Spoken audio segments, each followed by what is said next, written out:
At age 8, I started hustling. Not drugs or anything, but anything that could make me $1 just so I didn't have to ask my mama for money. I was 8 years old.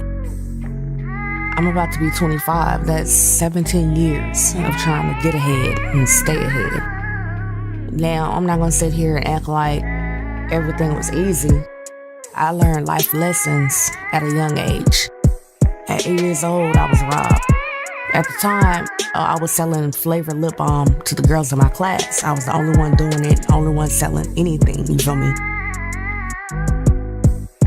That day, I had about $12 in quarters. I sold them for like 50 cents a piece. I had $12 before recess. School started at 8. Recess was 10:30. Instead of paying attention, I was in the back of the class counting my money and counting my product. I was taught about the re-up and all that stuff, but nobody ever told me you can't be counting your stuff in front of people. So what happened was I went out to recess. I put my little coin bag in my backpack and I went out to play. The reason why I didn't have it on me was because I didn't want all my change to fall out while I was playing tag. When I came back from recess, everything was gone. Everything. And to this day, I still don't know. So I'm still friends with people in that class and I still don't know who did it. That taught me not to show much and put people in position when you're in position. I was the only one getting it. And I had all the money. $12 in a couple hours to an 8-year-old. You feel like that's like 100,000. But no, it taught me at a young age too. In this company, people won't show you the beginning and taking you back through my hood where I grew up and stuff like that. I'm not supposed to be here. I'm not supposed to be in a position to tell you that I'm not a statistic. Statistically, I'm supposed to be dead in jail, on drugs, no education, or have kids that don't have a father.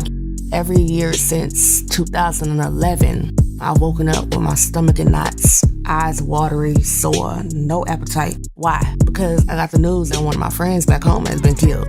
We came from the same place, walked the same streets. That could have been me. We had the same goals, the same dreams, just to make it out. People ask me all the time, Amber, what motivates you? Why are you so determined? Like, where your work ethic come from? Of course, looking at me, you wouldn't know, but only I can recall the times watching my mama with a face full of tears, crying because she didn't have enough. I mean, she's a strong woman, but when she broke down, I could feel her pain of working 2 or 3 jobs and still not being enough. I remember asking my mama at 5, how come we didn't have lights on? And she told me, oh baby, it's a blackout in the neighborhood. I mean, yeah, it worked for like a couple seconds. I was like, okay. But then I looked across the street, there was a Burger King in front of the complex. The Burger King and other people's lights are on. I didn't ask her about it again. I knew at a young age that I didn't want to live life like that my whole life. What motivates me? The struggle, the pain. I've been back a few times. I remember going to the store while I was there and I was checking out. The cashier looked at me and she was like, I can tell you're not from here. And I'm thinking like, what? I wasn't gonna be like, yes I am, or I like to hear what people have to say, so I just stayed quiet and I'm smirking or whatever. What she was referring to was, my nice watch, gold chains, nice shoes. But little did she know, I used to be that little girl running around in a holy t-shirt and Payless shoes. Little did she know I was a little girl who shared a room with her 2 sisters and shared a bed in a house that didn't have AC in the summer and no heat in the winter. She was looking at the girl who had to stand in front of the oven with the door down just to keep warm. If I could give one piece of advice for the rest of my life, it would be, don't let your background, your situation, or your current circumstances define who you are. That's not who you are. Who you are is what you strive to be. Your future is who you are. Your goals are who you are. The decisions you make from now on is who you are. You know what I noticed? And I'm pretty sure I'm not the only one that's noticed this. I'm pretty sure if you think about it, you've been told the same thing. When you're younger, they tell you, get good grades so you can go on to the next grade. And then once you hit that milestone, 8th grade, you're going into high school, they say, get good grades so you can go to high school. Once you're in high school, what they tell you, get good grades so you can get into a good college.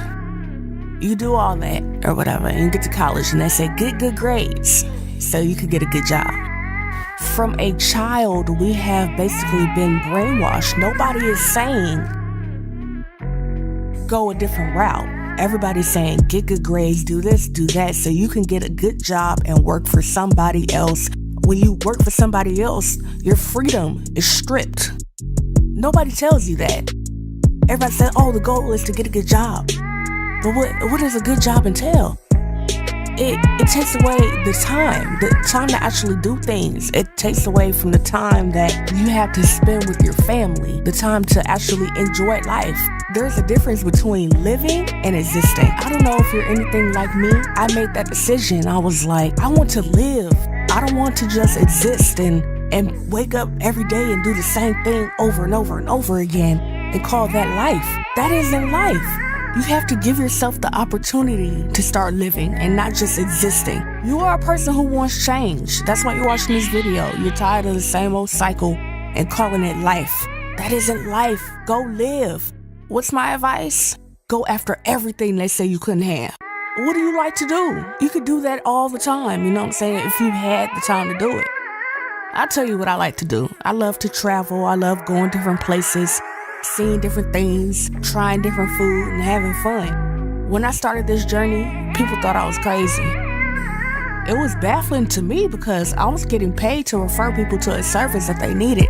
Now, I'm the person everybody looks at and, bank tellers, they look confused when they look at me and then they look at my account. I remember walking into the bank one day to make a deposit, and the teller asked me what I was saving for. Like I actually had to have something to save for in order to have money. You know, she looked confused, and I told her nothing. I just collect money. Started laughing. I played too much. I said all of that to say this. The world is yours. There's probably someone in your life right now doubting you, but if you listen to what they have to say, you'll end up just like them. Chase your dreams. You deserve more than what's in front of you. When I started my journey 6 years ago, it was never just about me. It was about helping people, showing people there's more than one way to be successful. The goal was to help my people, not just black people, but people in general, people who weren't born into money, people who have made the conscious decision to do better and want more and stand up against what they have to say is the only way to be successful. You can work for yourself. You can be your own boss, and you don't need degrees to do it. And this is coming from a person who has degrees. I don't care who you are, how old you are. Your time is now. I don't care what anyone says. Wealth is power, and in a few years, there will be no middle class. It's either you will have money or you won't have money. I'm telling you, this is like a revolutionary thing for people who want to change their life if you're willing to stay focused and work for what's yours. I'm extending my hand to pull you up and help you get on the right track. And I don't put my name on things that I don't believe in. I've been with the company since 2013, and now it's about you. If you're ready to join, you can go to makemoneywithamber.com. And if you have any questions, you can email me at ambersmoneyteam@gmail.com. The world is yours. You just have to go and get it.